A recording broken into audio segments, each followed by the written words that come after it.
વાલા ગુરુવર્ય પરમ પૂજ્ય સ્વામીશ્રી કાયમ કહે છે કે મેં જેટલા ઠાકોરજીને તમે સાચવશો એટલા ઠાકોરજી તમને સાચવશે.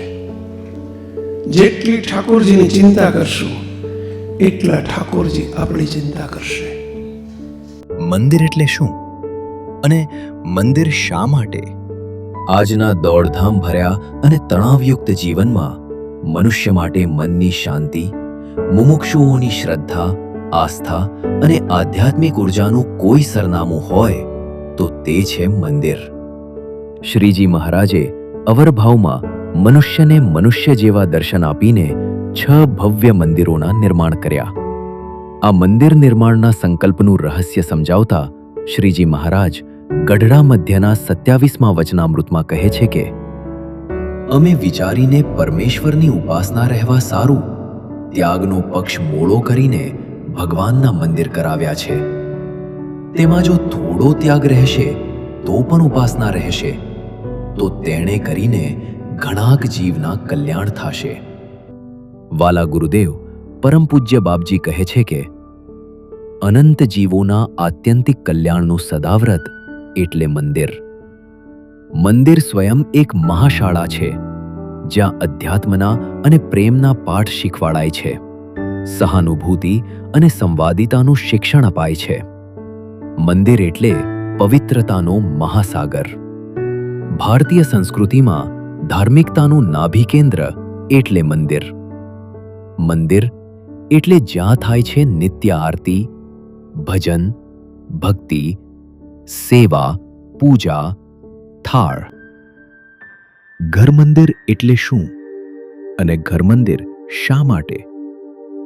જેમ મંદિરમાં ઘનશ્યામ મહારાજને જગાડવા, સ્નાન કરાવવું, થાળ કરી જમાડવા, આરતી કરવી, પોઢાડવા એવી સેવાઓ પ્રગટ ભાવે થાય છે, તેવી જ રીતે આપણને ઘરે બેઠા એ જ ઠાકોરજીની અંગત સેવાનો લાભ લેવાનું સ્થળ એટલે ઘર મંદિર. પરિવારના નાના મોટા તમામ સભ્યોએ ભેગા મળી ભગવાન ભજવાનું સ્થાન એટલે ઘર મંદિર.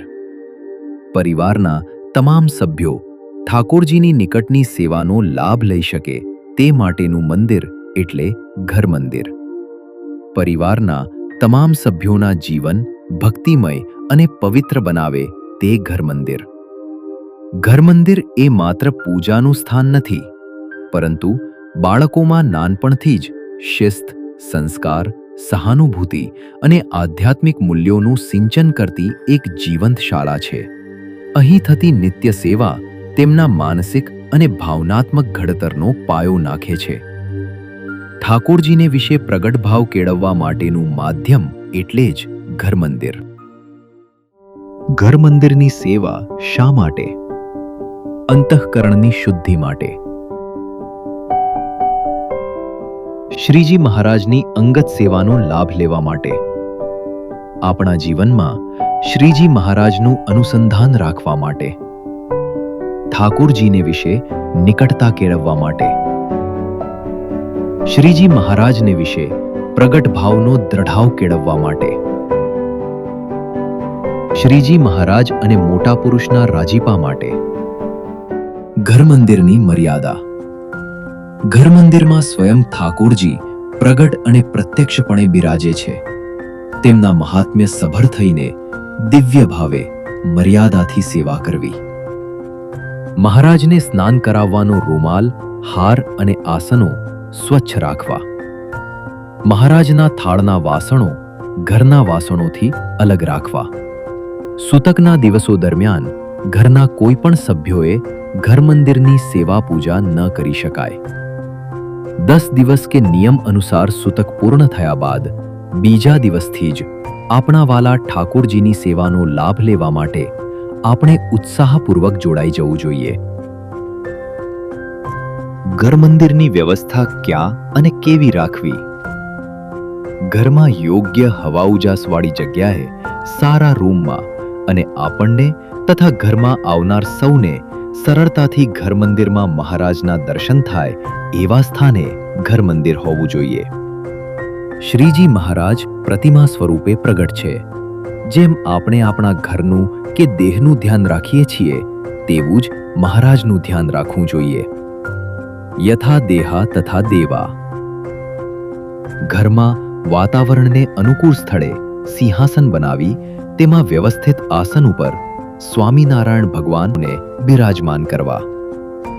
ઘર મંદિરમાં ઠાકોરજીના યોગ્ય દર્શન થાય તે માટે લાઇટની વ્યવસ્થા હોવી જોઈએ. ઠાકોરજીને ગરમી ન લાગે તે માટે પંખાની વ્યવસ્થા હોવી જોઈએ. ઘર મંદિરમાં કઈ મૂર્તિ રાખવી? આપણા ઘર મંદિરમાં સ્વામિનારાયણ ભગવાન, જીવન પ્રાણ અબજી બાપાશ્રી તથા તેમના મુક્તોની એટલે કે અમીર પેઢીની મૂર્તિ સાથે વાલા ગુરુદેવ પરમ પૂજ્ય બાપજીની મૂર્તિ રાખવી જોઈએ. ઘર મંદિર સિવાય ઘરમાં વાલા ગુરુવર્ય પરમ પૂજ્ય સ્વામીશ્રીની મૂર્તિ પણ અવશ્ય રાખવી. આવો વાલા ગુરુજીના મુખે ઠાકોરજીને વિશે કેવો પ્રગટ ભાવ રાખવો તે સમજીએ. મહારાજની મૂર્તિ, મહારાજનું સ્વરૂપ દિવ્ય છે. જ્યારે જ્યારે દર્શન કરીએ, ભલે પછી કોઈ પણ નાની હોય, મૂર્તિ હોય, મોટી હોય, કોઈ પણ સ્થળની હોય, સ્થાનની હોય, એને એમાં એવા ભાવ ન પડઠો. બસ મહારાજ દિવ્ય છે, પ્રગટ છે, પ્રત્યક્ષ છે. ઘરમાં પણ મુક્તોએ માઇક દેખાય છે એવું ન સમજવું, એનું નામ જ દિવ્ય. દેખાય છે એવું સમજવું, એનું નામ માઇક. આ રસની મૂર્તિ છે આવું સમજવું એ માઇક ભાવ. ફાઈબરની મૂર્તિ છે એવું સમજવું એ માઇક ભાવ. ચિત્ર પ્રતિમા છે એવું સમજવું એ માઇક ભાવ. નથી દેખાતું પણ હકીકત છે. સ્વયં શ્રીજી મહારાજ ગઢપુરમાં મનુષ્યો અને મનુષ્ય જેવા દેખાતા હતા, પણ પોતામાંથી એ મનુષ્ય ભાવ ટળાવવા માટે મહારાજ બોલ્યા છે એક વખતની અનેક વખત. મધ્યના 13મા મહારાજ મધ્યના 13મા વતનામૃતમાં બોલ્યા, જે તેજને વિશે મૂર્તિ છે, જે તેજને વિશે મૂર્તિ છે એ જુદી નથી, એ જ તમારી સામે બેઠેલા, મહારાજ એ વખતે બોલેલા છે, એ જ તમારી સામે બેઠેલા અમે તેજને વિશે મૂર્તિ છે. તેજ આ પ્રત્યક્ષ મહારાજ છે. સામે બેઠા એ મહારાજ જ તેજના સમૂહમાં છે એમ સમજજો. આવું શ્રીજી મહારાજ બોલ્યા. એમના વચને વિશ્વાસ લાવજો. પેલા કહેનાર કોણ છે? અને પ્રતિમા ભાવ, અત્યારે પ્રતિમા ભાવ, તેજને વિશે મૂર્તિ છે, એ જ આ પ્રત્યક્ષ મહારાજ છે. આ ફોટો નથી, પ્રતિમા નથી, એમાં કોઈ સંશય ના કરશો. સંકલ્પ નહીં ઉઠવા દેવાનો. મહારાજ જમતા દેખાતા નથી ને, બસ નથી દેખાતા. જીવ સત્તાએ હા પાડવાની છે જ. મહારાજ જમે જ છે. મહારાજમાં તેજ દેખાતું નથી ને, છે જ. મૂર્તિ પૂજા એ હિન્દુ ધર્મની એક, હિન્દુ ધર્મનો ફંડા છે. અને પ્રતિમા નથી, આ મૂર્તિ નથી, સ્વયં મહારાજ છે. એવા ભાવથી, એવા દિવ્ય ભાવથી જો પૂજા થાય, મહારાજ અંગીકાર કરે કરે કરે જ. પ્રાર્થના અંગીકાર કરે જ, સેવા અંગીકાર કરે જ. ઘર મંદિરની સેવા કોણ કરી શકે? પરિવારના કોઈ પણ સભ્ય કે જે પોતાના દેહની સ્વચ્છતા જાતે કરી શકતા હોય તેવા દરેક પુરુષ, મહિલા, બાળ, વૃદ્ધ ઘર મંદિરમાં ઠાકોરજીની સેવા કરી શકે છે. ઘર મંદિરમાં સેવા માટેની સામગ્રી: ઠાકોરજીનું સિંહાસન. ઘર મંદિર, સિંહાસનનો પડદો, અમીર પેઢી સાથેની મૂર્તિ અથવા બટુક મહારાજ તથા અમીર પેઢીની મૂર્તિ, ગુરુદેવ પરમ પૂજ્ય બાપજીની મૂર્તિ સહિત.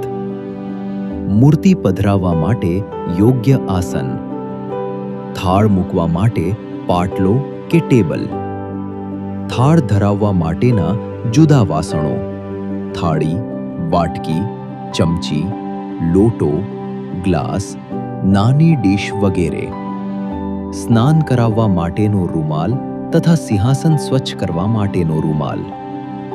આરતી, દિવેટ, અગરબત્તી, માચીસ, ઘંટડી, મંદિર પાસે અજવાળું રહે તેવી લાઇટ, ઉનાળાની ઋતુ માટે પંખો અથવા શક્ય હોય તો એસી, શિયાળાની ઋતુ માટે શાલ કે ધાબળો અથવા શક્ય હોય તો હીટર, ઠાકોરજીને હાર ધરાવવા માટે વિવિધ આર્ટિફિશિયલ હાર, કીર્તન સરિતા અથવા નિત્ય નિયમ પુસ્તિકા, બટુક મહારાજની મૂર્તિ હોય તો બટુક મહારાજના વિવિધ વાઘા તથા અલંકાર. ઘર મંદિરની સેવાનો નિત્યક્રમ સવારે 6 વાગ્યાથી 8 વાગ્યા સુધીમાં મહારાજને જગાડવા. સવારમાં ઉઠી સ્નાન કરી અથવા નિત્ય પૂજા કર્યા બાદ મહારાજને દિવ્ય ભાવે જગાડવા. મહારાજને 2 દંડવત કરી ગદગદ કંઠે પ્રાર્થના કરી પ્રભાતિયા સાથે મહારાજનો પડદો ખોલવો.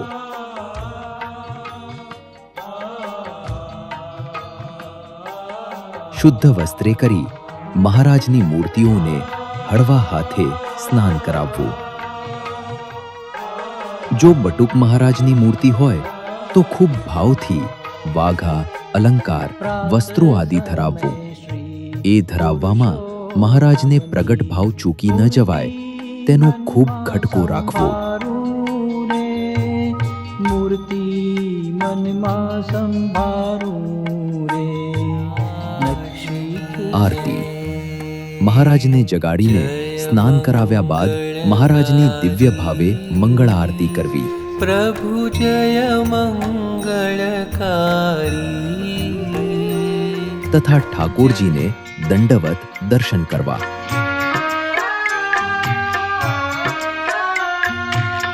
મંગળા આરતી બાદ મહારાજને સવારનો હળવો નાસ્તો, બાળભોગ અને દૂધ ધરાવવું.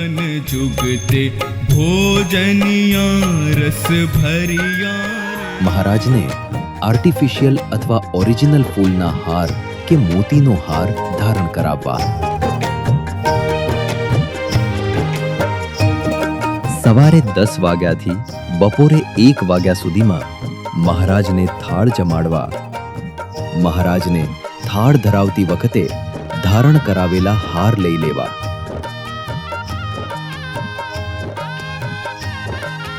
મહારાજને થાળ ધરાવવા માટે બાજોઠ જેવું આસન રાખવું. મહારાજ માટે થાળના વાસણો જુદા રાખવા. મહારાજને પ્રેમે સહિત થાળ બોલતા બોલતા ભાવથી જમાડવા. જમોને જમાડું રે જીવન મારા. જમોને જમાડું રે જીવન મારા. મહારાજ જમાડતા હોય ત્યારે 2 દંડવત પ્રણામ અચૂક કરવા. મહિલા હરિભક્તોએ 2 પંચાંગ પ્રણામ કરવા. બાલાજી મારા, બાલાજી મારા. મહારાજને દિવ્ય ભાવે થાળ ઓછામાં ઓછી 10 મિનિટ ધરાવવો.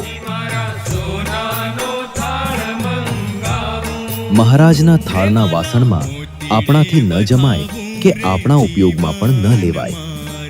મહારાજને જળ ધરાવવા માટે પાણી ભરી રાખવાનું વાસણ અલગ રાખવું તથા મોટો ગ્લાસ આદિ વાસણ પણ અલગ રાખવા જોઈએ. આપણે જેમાંથી જળ ધરાવતા હોઈએ એમાંથી મહારાજને જળ ન ધરાવાય. મહારાજ માટે પાણીની બોટલ અલગ રાખવી. બપોરે 12 વાગે મહારાજને પોઢાડવા. થાળ થઈ ગયા હોય તો બપોરે 12 વાગે મહારાજને પ્રાર્થના કરી ધારણ કરાવેલ હાર ઉતારી દઈ પડદો પાડી મહારાજને પોઢાડી દેવા. બપોરે પોઢાડતી વખતે ઠાકોરજી આગળ જળનો ગ્લાસ કે લોટો ભરીને મૂકવો. સાંજે 4 વાગે મહારાજને જગાડવા. સાંજે 4 વાગે મહારાજને પ્રાર્થના કરી જગાડવા. ફ્રૂટ, સૂકો મેવો કે જ્યુસ આદિ ધરાવવો અને જળ ધરાવવું.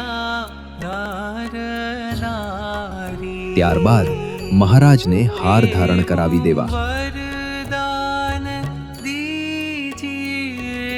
આ સમયે મહાબળવંત માયા તમારી પ્રાર્થના તેમજ ઓરડાના પદનું ગાન કરી શકાય. સાંજે 7 થી 7:30 વાગ્યા સુધીમાં ઠાકોરજીની સંધ્યા આરતી કરવી.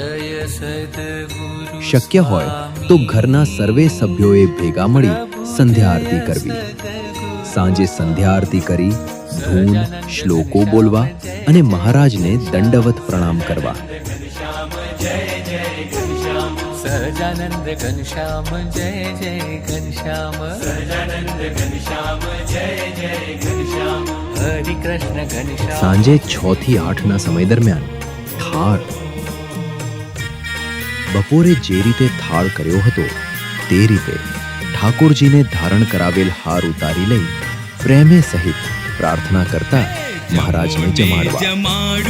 ઓછામાં ઓછી 10 મિનિટ મહારાજને દિવ્ય ભાવે ઉચ્ચ સ્વરે થાળ બોલીને જમાડવા.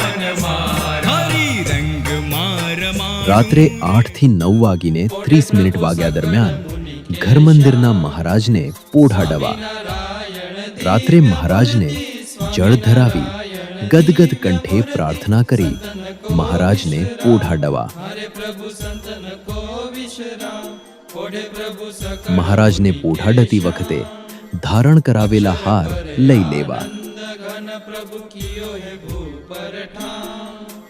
રાત્રે પોઢાડતી વખતે ઠાકોરજી આગળ જળનો ગ્લાસ કે લોટો ભરીને મૂકવો.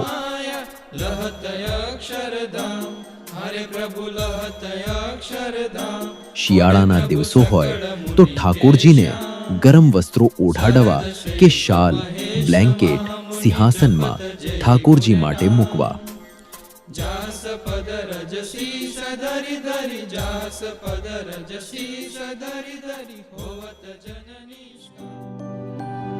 આવો આપણે સૌ પણ ઘર મંદિરમાં ઠાકોરજીની ઓછામાં ઓછી એક સેવાનો લાભ લઈએ.